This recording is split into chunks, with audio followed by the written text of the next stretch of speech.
Hello friend, welcome to my YouTube channel math solution. आज हम केले हैमिल्टन का प्रॉब्लम लेंगे। इसके पहले भी हमने केले हैमिल्टन लिए। अब जो लेंगे एक और क्वेश्चन से जो फाइंड ए इनवर्स है, क्योंकि इसका क्वेश्चन हमेशा पेपर में आता वेरीफाई केले Hamilton theorem and find A inverse. तो ये टॉपिक पे क्वेश्चन फिक्स आता है, तो इसके लिए हमने एक और एग्जाम्पल लिए। चलो देखते हैं केले हैमिल्टन क्या है। तो नाउ वेरीफाई केले Hamilton theorem and hence find A inverse. तो ए इज इक्वल टू दिस देवा है।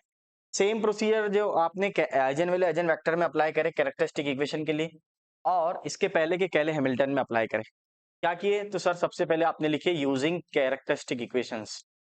सबसे पहले आ गया आपका कैरेक्टरिस्टिक इक्वेशंस, हो गया। Then A minus lambda I mod of A minus lambda I equal to 0। ठीक है।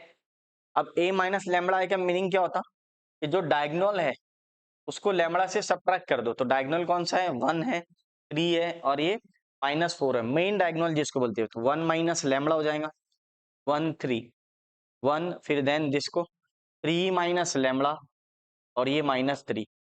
Last one is -2 -4 and -4 minus lambda. ठीक है।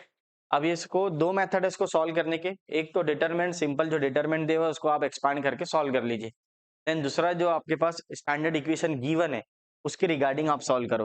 तो स्टैंडर्ड इक्वेशन क्या है? एक तो लेमड़ा क्यूब है। इसको जब आप सॉल्व करेंगे तो 99% 100% चांसेस है कि लेमड़ा क्यूब के अंदर इक्वेशन आएगा, यानी पॉलिनोमियल इन लेमड़ा क्यूब। तो lambda cube S1 lambda square S2 lambda minus mod equal to 0। अब यहाँ पे देखना, चेक करना फ्रेंड। सबसे पहले आप S1 निकालेंगे। S1 आपको निकाल कर आता है। S1 क्या है? सम ऑफ डायगोनल से, सम ऑफ मेन डायगोनल। तो ये 1 + 3 - 4, what it become? It become 0, है ना। 1 + 3 - 4 0 होता। अब आप S2 ले लो। S2 का मीनिंग क्या होता? 2/2 का डिटरमिनेंट ऐसा बना लेना आपने लाइक दिस। फिर उसके बाद देखना मेरे दोस्तों, जो भी आपने मेन डायगोनल लिए, क्या क्या लिए मेन डायगोनल आपने? 1 3 -4 के रो और कॉलम को ड्रॉप करते हुए चलना।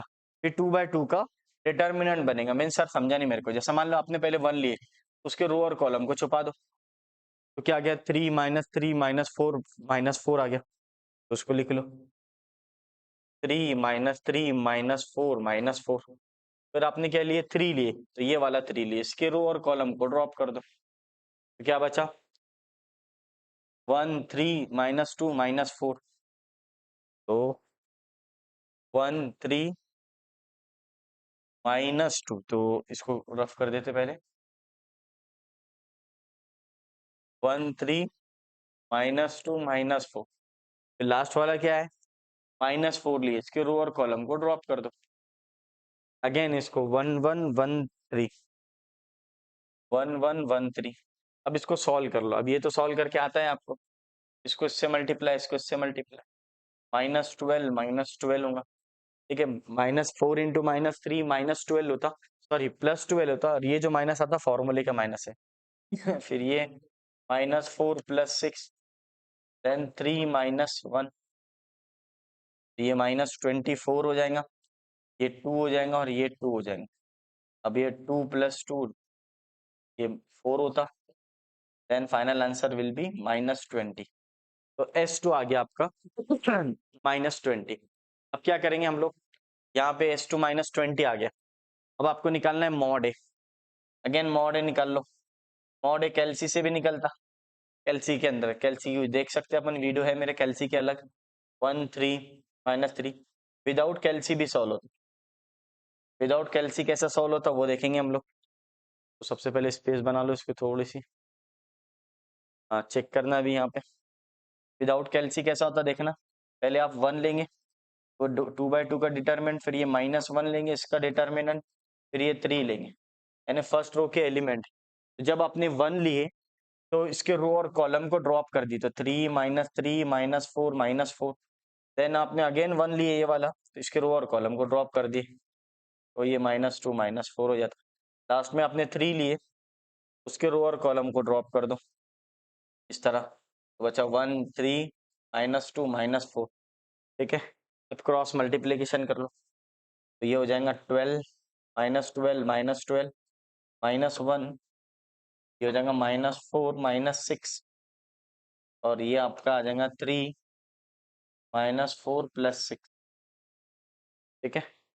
तो व्हाट इट बिकम -24 -1 -10 देन 3 × 2, ठीक है। -12 -24 होता। अब देखना इधर, -24 + 10 + 6, तो -24 + 10 + 6 क्या होता? 16 होता। It will become -8। तो मॉड ए का वैल्यू कितना आ गया? -8 आ गया।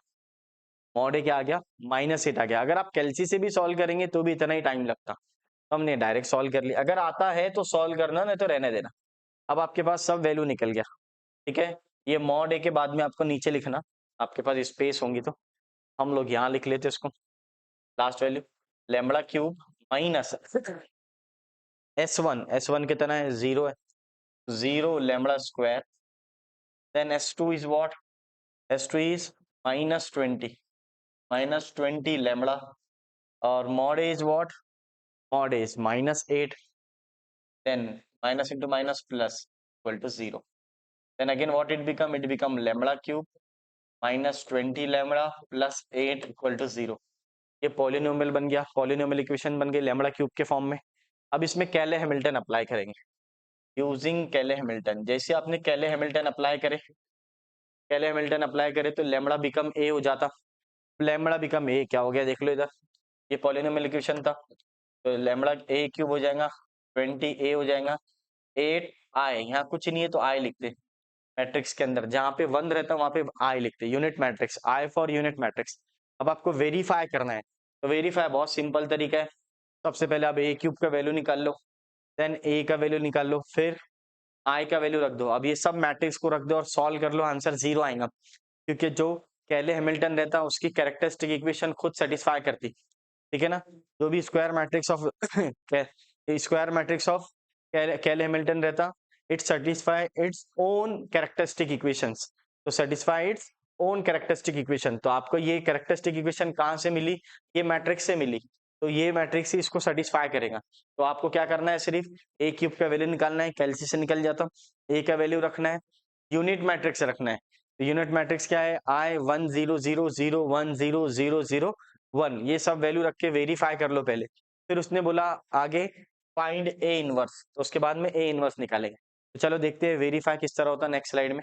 अब हम लोग A² का वैल्यू लेंगे, A² को किस तरह सॉल्व करेंगे? A.A सॉल्व करेंगे, फिर A का वैल्यू रखो मैट्रिक्स में, फिर दूसरा वाला A का रखो, तो मल्टीप्लीकेशन ऑफ मैट्रिक्स से कैलसी में आंसर आ जाएगा -4 -8 -12 10 22 6 2 2 22, ठीक है ना। ये आप कैलसी से सॉल्व कर सकते हैं, A² निकाल सकते हैं। फिर इसके बाद A³ निकालना, तो A³ को किस तरह लिखेंगे? A².A, इस तरह लिखेंगे तो और अच्छा लगेगा। तो पहले आपने A² का वैल्यू रखना, देन A का वैल्यू, फिर इसको कैलसी में सॉल्व कर लो, ठीक है। फिर आंसर आ जाता आपका A³, ठीक है। अभी जो न्यू कैलसी आ रही है उसमें तो आपको ये सब लिखने की भी जरूरत नहीं है, डायरेक्ट आप मैट्रिक्स A डाल दो, और स्क्वायर निकालना है तो स्क्वायर निकाल लो, क्यूब निकालना है तो क्यूब निकाल लो।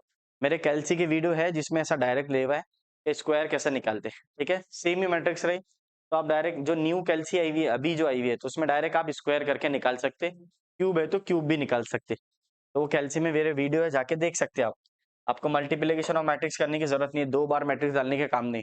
आपने एक बार मैट्रिक्स डाल दिया, मैट्रिक्स A, फिर आपको स्क्वायर निकालना है तो स्क्वायर कर लो, और क्यूब निकालना है तो क्यूब कर लो। तो कैले हैमिल्टन में बहुत यूजफुल है वो, अगर आपको वो मेथड आती है कैलसी से डायरेक्ट, तो ये सब करने की जरूरत नहीं, उसमें डायरेक्ट मिल जाता है A³ का वैल्यू, ठीक है। तो A³ का वैल्यू क्या आ गया? ये बाय यूजिंग कैलसी से निकाले हमने। आप सॉल्व भी कर सकते हैं इसको, first row first column first row third column first row, first column first row second column first row third column, आप सॉल्व भी कर सकते हैं इस तरह, ठीक है। लेकिन वो बहुत लेंदी हो जाता। अब आपको क्या करना है? वैल्यू रखना है, तो आपने क्या करे? A³ का वैल्यू रख दिए, A³ का वैल्यू ये है, A का वैल्यू रख दे, A का वैल्यू ये है, देन I का वैल्यू 1 0 0 0 1 0 0 0 1, ठीक है। अब इसको सॉल्व कर लो, सॉल्व करेंगे तो ये एज इट इज रहेगा, ठीक है। ये बहुत इंपॉर्टेंट पार्ट है, ये आना चाहिए बच्चों को, ये लिख लो हमेशा, ये शो करके बताना एग्जाम के अंदर। बच्चे क्या करते हैं, इसको इतना लिखते, वैल्यू रखते और डायरेक्ट 0 रख के घर पे आ जाते, लेकिन वो क्या हो जाता, वैल्यूअर चेक करता कि इसने कैसा लिखा, और ये हमेशा ये स्टेप बहुत देखता है कि इसमें क्या है, कॉमन सेंस लगता है, यानी बेसिक कितना आता है आपको लगता है। बेसिक क्या है, 20 अंदर गया, ये 20 हो गया, ये भी 20 हो गया, ये 60 हो गया, बराबर। ये 20 हो गया, ये 60 हो गया, ये -60 हो गया, ये -40 हो गया, ये -80 हो गया, और ये -80 हो गया। क्या भेजे सर आपने अंदर, सिर्फ 20 भेजा, -20 नहीं। आप देखो, नोटिस करो, 20 अंदर जा रहा, तो 20 वन जा 20, 20 वन जा 20, 23 जा 60, तो आपको 20 का टेबल आना चाहिए। नहीं आता तो याद कर लो। 8 अंदर भेजो, 800 080 008 बराबर 008, ठीक है। अब आप कोई भी एक वैल्यू लेके सॉल्व कर सकते हैं, जैसे आप कोई भी एक वैल्यू ले लो, वेरीफाई हो रहा क्या चेक कर लो। तो अगली स्टेप आपको वेरीफाई करना है। क्या करना है, वेरीफाई। ये देखना इधर, और स्पेस बना लेता। वेरीफाई कैसा होगा चेक करना। तो मान लो आपने ये पहला नंबर ली, ये वाला फर्स्ट नंबर क्या है, -12, सॉरी 12 है, दूसरा इधर का -20, और ये +8। तो आपने लिखना 12 -20 +8, चेक कर लो, 0 आता। कोई भी नंबर ले लो सर, ये लो, ये कोई भी लेना भैया। ये क्या है, -80, और ये माइनस इंटू माइनस, ये वाला नंबर +80 हो जाता, और यहाँ से ये नंबर तो 0 ही है। आंसर इज 0, -80 +80 0 हो जाएगा, तो ये आपका 0 आ जाएगा। आपको वेरीफाई के लिए एक दो नंबर चेक करके आप डायरेक्ट आंसर निकाल सकते हैं, ठीक है। तो आंसर आ गया आपका 0 0 0 0 0 0, नल मैट्रिक्स बोलते हैं इसको। क्या बोलते हैं, नल मैट्रिक्स। आंसर आ गया 0।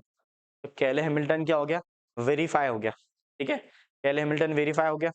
अब आपको क्या करना है, ए इनवर्स निकालना है। क्या निकालना है बेटा, ए इनवर्स। तो इसको यूज करके हम लोग ए इनवर्स निकाल लेंगे। तो ए इनवर्स हम लोग नेक्स्ट स्लाइड में देखेंगे, ठीक है। चलो देखते हैं ए इनवर्स। अब हम लोग ए इनवर्स सॉल्व करेंगे। अब ए इनवर्स किस तरह सॉल्व करते, आपको इक्वेशन को क्या करना पड़ता है, multiply by A inverse both side, ठीक है ना। मल्टीप्लाई बाय, तो मल्टीप्लाई को किस तरह लिखेंगे, आप लोग पूरा लिखना पेपर में, multiply by A inverse both side, ठीक है, दोनों साइड। तो आपने क्या करे, ए इनवर्स से मल्टीप्लाई करे, ये A inverse into A cube हो जाता 20, फिर आएगा ए इनवर्स इंटू ए, फिर ये आ जाएगा ए इनवर्स 8, आए चले जाता, ठीक है। आ जाएगा 0 इंटू ए इनवर्स। तो 0 को आप काय से भी मल्टीप्लाई करें 0 होता, पहले मल्टीप्लाई करना पड़े, ये मैटर करता। वो तो 0 आए तो मैटर नहीं कर रहा, पहले लिखना पड़ेगा। अगर आप पहले लिख रहे हैं इसको बोलते हैं प्री मल्टीप्लीकेशन, अगर आप बाद में मल्टीप्लाई कर रहे हैं तो उसको बोलते हैं पोस्ट मल्टीप्लीकेशन। यानी ए क्यूब के बाद ए इनवर्स लिख रहे हैं तो उसको पोस्ट मल्टीप्लीकेशन बोलते हैं। तो फिर हर एलिमेंट में आपको बाद में ही मल्टीप्लाई करना पड़ेगा, राइट हैंड साइड भी और लेफ्ट हैंड साइड भी। हमने क्या करे, पहले मल्टीप्लाई करें, मल्टीप्लाई बाय ए इनवर्स, ठीक है, प्री मल्टीप्लीकेशन बोलते हैं इसको। तो ए इनवर्स से मल्टीप्लाई कर ली। अब ये कितने बचता है, -1 + 3 कितना होता, 2 होता, तो ए स्क्वायर बचा, और ये तो आई हो जाता, और ये बचा आपका 8 ए इनवर्स इक्वल टू 0। अब बच्चों को समझना चाहिए, ए इनवर्स इंटू ए बोले तो आई होता, ठीक है, यूनिट मैट्रिक्स होता, और यहाँ पे ये 3 में से एक गया तो 2 बचते। अब भेज दो उसको उधर साइड में, 8 ए इनवर्स, तो ये माइनस उधर गया तो प्लस हो जाएगा, और ये प्लस उधर गया तो माइनस हो जाएगा, इस तरह, ठीक है। पहले अपने माइनस वाले को भेजे तो ये प्लस हो गया, ये प्लस उधर गया तो माइनस हो गया, ठीक है। फिर इसको डिवाइड कर दो 8 से, 1/8 20 आई माइनस ए स्क्वायर, ठीक है, इस तरह। तो ये और ये कैंसिल भी हो गया, कुछ नहीं बचा, तो 1 1 बचा तो वो आई बोलते हैं। अब आपको वैल्यू रख दो सब, तो ये 1/8 हो जाएगा, और ये 20 1 0 0 0 1 0 0 0 1, और ए स्क्वायर का वैल्यू बोलो। ए स्क्वायर का वैल्यू मैंने पहले ही लिख दिया क्वेश्चन में, मुझे पता है यूज में आएगा, तो ये हो जाएगा -4 -8 -12 10 22 6 2 2 22, ठीक है ना। तो आपको सॉल्व करना है, हाँ, ए स्क्वायर निकाल लेना, कैलसी से ही निकल जाता डायरेक्ट ए स्क्वायर, हाँ, ए डॉट ए, या फिर मल्टीप्लीकेशन और मैट्रिक्स अप्लाई करके आप सॉल्व करो। तो पहले 20 अंदर भेजो, जैसे आपने 20 अंदर भेजे, क्या बचा, ये हो जाएगा 20 0 0 0 20 0 0 0 20। क्या करे सर आपने, कुछ नहीं, अंदर 20 से मल्टीप्लाई करा, यहाँ पे 20 आ जाएगा, यहाँ पे 20, यहाँ पे 20, और ये माइनस ऑफ -4 -8 -12 10 22 6 2 2 22। ठीक है, ये ब्रैकेट क्लोज कर दो, फिर इसको भी क्लोज कर दो इस तरह। ठीक है, अब डायरेक्ट ओरली सॉल्व होता, तो आप नोटिस करेंगे अगर, तो यहाँ पे सिर्फ डायगोनल में ही एलिमेंट है, दिख रहा है आपको, सिर्फ डायगोनल में एलिमेंट है, तो डायगोनल का एलिमेंट ही सबट्रैक्ट होगा, बाकी तो जीरो है, बाकी जो नंबर है एज इट इज आएगा। आप लिखना a इनवर्स 1/8, तो देखो दूसरा नंबर क्या होगा देखना, जीरो, बाकी छोड़ दो सब, 0 -8 माइनस इंटू माइनस +8, और सर एक स्टेप बढ़ा के लिख लो ना, प्रॉब्लम नहीं आएगी। चलो ठीक है, अब देख लो, इसको लिख लेंगे अपन 20, डायरेक्ट एक स्टेप बढ़ा लेंगे इस लेके, प्रॉब्लम नहीं जाए बच्चों। ठीक है, अभी देखना ताकि लोड ही नहीं रहता, 20 minus into minus +4, 0 minus into minus +8, 0 minus into minus +12। ठीक है, क्या बात है sir, 0 minus 10, 20 minus 22, then 0 minus 6, अब आ जाएगा 0 माइनस 2, 0 माइनस 2, 20 माइनस 22। समझ रहा ना, ये अगर ये 0 लिए तो यहाँ से ये 2 लेना पड़ेगा, ये 0 लिए तो ये 2 लेना पड़ेगा, ये 20 लिए तो ये -22। अब ये माइनस क्यों आ रहा, ताकि बीच का साइन माइनस का नेगेटिव है, इसलिए सब्ट्रैक्ट हो रहा। ठीक है, अब हर एलिमेंट को भी ले सकते हैं, जैसा यहाँ से 20 minus minus into minus plus, इसलिए हो रहा 4। अब यहाँ से 0 माइनस माइनस इंटू माइनस +8 हो रहा, आप देख सकते हैं। अब इसको सॉल्व कर लो, तो फाइनल आंसर विल बी, तो ये 24 हो जाएगा, ये 8 हो जाएगा, ये 12 हो जाएगा, ये -10, ये -2, ये -6। ठीक है, अब क्या हो जाएगा, ये -6 हो जाएगा, चेक करो अभी, और ये -2 हो जाएगा, ये -2, ये -2। ठीक है, तरह सॉल्व करेंगे। अब अगर आपको अंदर 8 भेजना है तो भेज सकते हैं, या फिर इतना भी आंसर लिख सकते हैं पेपर में, कोई प्रॉब्लम नहीं। तो ये आ गया आपका ए इनवर्स। पहले आपने क्या करे, कैरेक्टरिस्टिक इक्वेशन बनाए, फिर इससे वेरीफाइड करे, फिर वेरीफाइड करके ए इनवर्स निकाले। प्रोसीजर क्वेश्चन है, सेम क्वेश्चन है, बहुत आसान वे से समझाया। और A² A³ ये सब कैल्सी में निकलता है मल्टीप्लिकेशन और मैट्रिक्स यूज करके। मेरे कैल्सी की वीडियो जाके देखो, सब क्लियर हो जाएगा, क्योंकि कैले हैमिल्टन 90% तो कैल्सी पर डिपेंड करता, और 10% जो है थोड़ा बेसिक्स आना चाहिए। ठीक है फ्रेंड, इस तरह प्रॉब्लम सॉल्व करेंगे हम लोग। वीडियो पसंद आया अगर तो लाइक शेयर एंड सब्सक्राइब कीजिए।